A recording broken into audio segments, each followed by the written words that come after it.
Hello friends, आप सभी को मैथ विद केडी क्लासेस में स्वागत है। हम पढ़ रहे थे क्वाड्रेटिक इक्वेशन।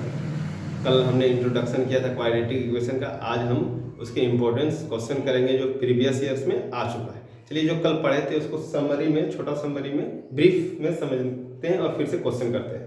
चलिए, कल क्वाड्रेटिक इक्वेशन पढ़े थे। क्वाड्रेटिक इक्वेशन हमने बताया था कि फॉर्म होता है ax² + bx + c = 0। इस फॉर्म में होता है। डी मतलब डिस्क्रिमिनेंट बता दिए थे। डिस्क्रिमिनेंट बताता है कि जो रूट्स निकलेगा, जो मेरा रूट्स निकलेगा, मतलब x का जो वैल्यू होगा उसका नेचर किस तरह होगा। डी का फॉर्मूला था b² - 4ac। डी तीन टाइप्स के होते थे। अगर डी ग्रेटर देन 0 तो उसका real and two different roots, मतलब x का जो वैल्यू आएगा वो रियल होगा और दो अलग अलग आएगा। मगर अगर डी का वैल्यू 0 हुआ तो it has real and equal roots. क्या आएगा? रियल और इक्वल रूट्स आएगा। रूट तो रियल ही रहेंगे मगर उनका जो वैल्यू होगा वो सेम होगा। d = स्मॉलर देन 0, अगर d का वैल्यू 0 से छोटा हो गया तो इसका नॉट रियल रूट। फिर हमने क्वाड्रेटिक फार्मूला के बारे में बात किया था कि x अगर हमको रूट निकालना है तो x - b ± √b² - 4ac/ 2a। इसके बारे में हमने बात की। और एक फैक्टराइजेशन मेथड था जो हम लोग बहुत पहले से सीखते आ रहे हैं। ये पूरा कल का जो हमने इंट्रोडक्शन कल बात किए थे उसका नहीं किया। चलिए, अब हम कुछ इंपॉर्टेंस क्वेश्चन करते हैं, डिस्क्रिमिनेंट पे करेंगे जो प्रीवियस ईयर में आ चुके हैं। चलिए स्टार्ट करते हैं क्वेश्चंस। चलिए देखिए, क्वेश्चन लिखे हुए हैं। इसमें हमको आपको डिस्क्रिमिनेंट का लगाएंगे फॉर्मूला, उसी के हिसाब से हम यहाँ पर फाइंड करेंगे। क्वेश्चन पढ़ते क्या लिखा हुआ है। Find the value of p, हमको p का वैल्यू निकालना है। So that the quadratic equation px (x - 3) + 9 = 0 has two equal root. तो पहले देखो हमको जो दिया हुआ है, गिवन दैट हमको एक क्वाड्रेटिक इक्वेशन दिया हुआ है px (x - 3) + 9 = 0। मगर ये क्वाड्रेटिक इक्वेशन नहीं, इसको हम लोग पहले स्टैंडर्ड फॉर्म में लिख लेते हैं, क्वाड्रेटिक इक्वेशन बना लेते हैं। तो हम लिखेंगे, इंटू करेंगे इनसे, तो px², फिर इससे इंटू करेंगे तो -3px + 9 = 0। अब ये क्वाड्रेटिक इक्वेशन आ गया। अब यहाँ पर क्या बोला? Two equal roots. Equal roots कब होता है? जब मेरा d = 0 होता है, तभी आपका क्या होता है? इक्वल रूट्स होता है। वी हैव, जब मेरा d = 0 होता है तभी इक्वल रूट्स होता है। तो d का फॉर्मूला क्या था? d = हम बोल सकते हैं b² - 4ac। देयरफॉर हम बोल सकते हैं कि b² - 4ac = क्या होता है? 0। तो अब हम सबका वैल्यू पुट करेंगे यहाँ पर और उसके बाद हम p का वैल्यू निकाल लेंगे। अब b क्या होता था? तो b क्या होता था? x का कोएफिशिएंट। यहाँ पर x का कोएफिशिएंट क्या है? -3p। तो -3p का होल स्क्वायर, फिर क्या? -4। ये क्या होता है? ये आपका x² का कोएफिशिएंट होता है। x² का कोएफिशिएंट क्या है? p है, तो p लिखेंगे। उसके बाद आपका क्या था? c क्या होता था? कांस्टेंट टर्म है। कांस्टेंट टर्म क्या है? 9, यहाँ 9 लिखेंगे = 0। अब जरा आगे गौर करते हैं। 3 का स्क्वायर करेंगे 9, -3 का भी स्क्वायर करिएगा तो +9 आएगा। 3 का स्क्वायर -36p = 0। अब जरा गौर करिए, हम इसको इस तरह लिख सकते हैं। p अगर स्क्वायर p कॉमन निकाल ले तो क्या बचेगा? 9p - 36 = 0। तो p को हम इस तरह लिखते हैं, p = 0 या तो 9p - 36 = 0। दो कंडीशन होगा, या तो p का वैल्यू 0 आएगा, मगर 0 तो आएगा नहीं। अगर 0 आएगा तो क्वाड्रेटिक इक्वेशन नहीं होगा। अब यहाँ से निकालते हैं, 9p = क्या होगा? 36। तो p = क्या होगा? 36/9 = 4। तो p का वैल्यू क्या आ गया? 4 आ गया। p का वैल्यू 0 क्यों नहीं होगा? क्योंकि अगर हम यहाँ पर 0 पुट कर देते इसको पूरा को 0 कर देगा, मतलब ये क्वाड्रेटिक इक्वेशन ही नहीं बनेगा। सो इसलिए p का वैल्यू आपका 0 नहीं होगा। p का वैल्यू आपका क्या होगा? 4 होगा। आई थिंक आपको ये समझ में आ गया होगा कि किस तरह हम p का वैल्यू निकालें। इसमें हमने डिस्क्रिमिनेंट का यूज किया, d = 0। इसको क्यों? क्योंकि टू इक्वल रूट्स हमको बोला था, और जब भी इक्वल रूट्स बोलता है तो मतलब d का वैल्यू 0 के बराबर होता है। आई थिंक आपको ये समझ आ गया होगा। चलिए नेक्स्ट क्वेश्चन में बढ़ते हैं।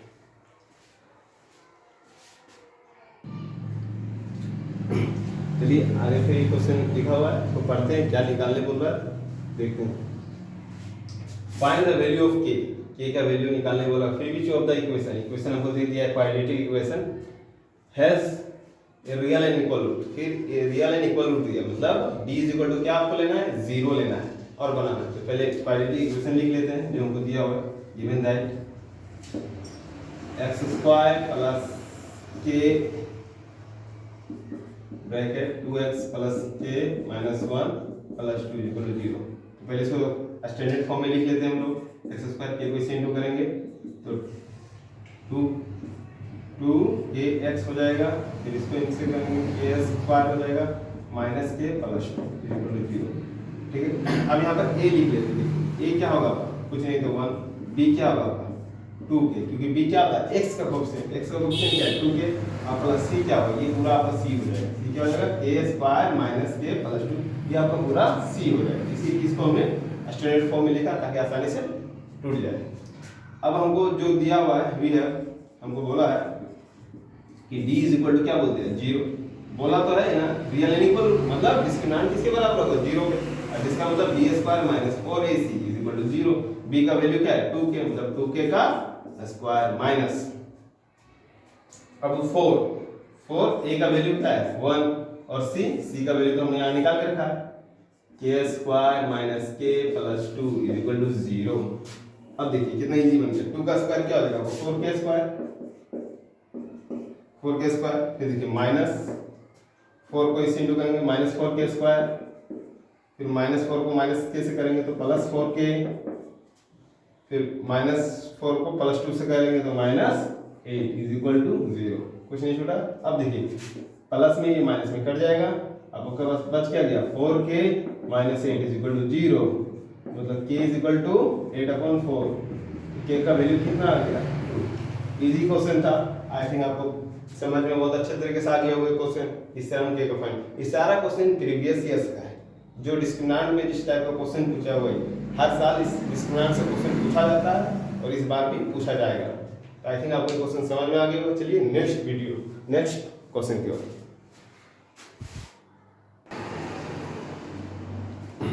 चलिए फिर से देखते हैं हमारे क्वेश्चन।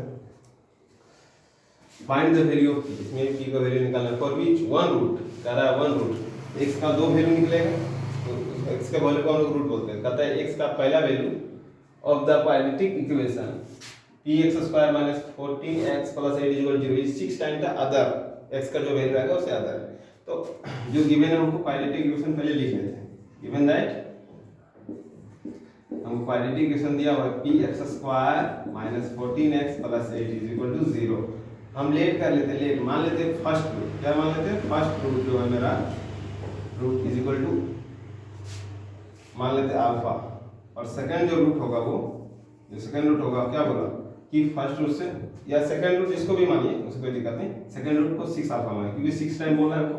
पहला जो अल्फा एक जो रूट है वो दूसरे रूट से 6 टाइम, तो पहला रूट मान लेते थे अल्फा था, दूसरा रूट 6 अल्फा।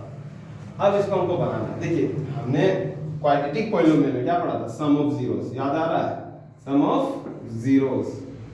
तो यहाँ पर क्या सूत्र होगा minus coefficient of x upon coefficient of x square, यही था। तो यहाँ पर सम ऑफ जीरोस नहीं पढ़ेंगे, यहाँ पर हम पढ़ेंगे सम ऑफ रूट्स। फॉर्मूला यही रहेगा minus coefficient of x upon coefficient of square, बस इस जीरो के जगह में मेरा रूट लग जाएगा। उसी तरह अगर प्रोडक्ट ऑफ जीरोस की जगह में प्रोडक्ट ऑफ रूट्स लग जाएगा, constant term upon coefficient of x square, वही रहेगा। तो चलिए हम तो जानते हैं क्वाड्रेटिक पॉलिनोमियल में पढ़ गए हैं, उसी को यहाँ पर क्वाड्रेटिक इक्वेशन में यूज करेंगे। सम ऑफ रूट्स क्या लिखेंगे sum of roots is equal to होता है minus coefficient of x square, coefficient of x upon coefficient of x square. देखिए सम ऑफ रूट्स मतलब अल्फा प्लस अल्फा पहला रूट बना थे, दूसरा रूट 6 अल्फा मान लिए is equal to minus coefficient of x, minus coefficient of x क्या है माइनस 14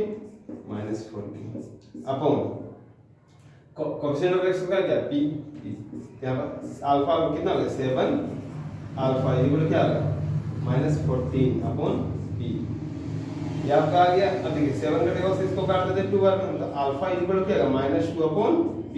अल्फा का वैल्यू तो मेरा निकल गया माइनस 2 अपॉन p, मतलब फर्स्ट रूट मेरा निकल गया। फर्स्ट रूट मेरा क्या हो गया फर्स्ट रूट मेरा इसको बताते हैं। देखिए फर्स्ट रूट मेरा क्या हो गया, फर्स्ट रूट मेरा -2 अपॉन p हो गया। तो सेकंड रूट क्या होगा, सेकंड रूट आपको बोला था 6 टाइम होता है, -2 अपॉन p, सॉरी माइनस तो माइनस प्लस हो गया ना, माइनस माइनस हो गया, माइनस नहीं रहेगा, ठीक है। यहाँ पर हो जाएगा 12 अपॉन p। अब हम प्रोडक्ट ऑफ रूट निकालते हैं, प्रोडक्ट ऑफ रूट्स निकाल लेते हैं, is equal to product of roots का होता है constant term upon coefficient of x square, coefficient of x square. देखिए प्रोडक्ट रूट, ये दोनों रूट मल्टीप्लाई होगा, पहला रूट हमें ये हो गया, दूसरा रूट ये, मतलब 2 upon p into 12 upon p is equal to constant term क्या है आपका 8 और कोफिशिएंट ऑफ स्क्वायर p है। जब गौर करिए p से p कैंसिल हो गया, 24p is equal to 8, cross multiply 24 is equal to 8p। तो p इज इक्वल टू क्या लिख सकते हैं 24 अपॉन 8, 8 का डबल वैल्यू कितना 3 बनता है, p का वैल्यू कितना क्या थी, देखिए कितना इजी था, आपको पता था सम ऑफ जीरोस और प्रोडक्ट ऑफ जीरोस, उसी का यूज हमने सम ऑफ रूट्स और प्रोडक्ट ऑफ रूट्स में कर डाला और आंसर आपके सामने आ गया। हर जरूरी नहीं कि हर बार आपको डिस्क्रिमिनेंट से ही निकले, कभी कभी इस टाइप से भी आप p का वैल्यू आपको फाइंड करने दे देगा। बस आपको जो प्रीवियस जो पढ़ चुके हैं सेकंड चैप्टर उसको भी याद रखना, क्योंकि हम लोग क्वाड्रेटिक इक्वेशन पढ़ रहे हैं जो क्वाड्रेटिक पॉलिनोमियल से ही मिलके बना। आई थिंक आपको ये क्वेश्चन बहुत ही अच्छा समझ आ गया होगा। चलिए आगे बढ़ते हैं।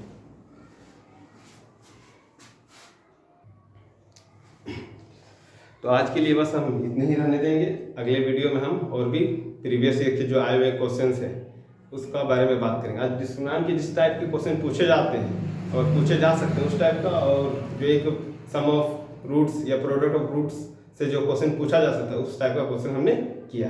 तो नेक्स्ट वीडियो में हम और भी इंपॉर्टेंट क्वेश्चन के बारे में बात करेंगे। आपको अगर वीडियो अच्छा लगा तो शेयर और सब्सक्राइब जरूर करें। Thank you.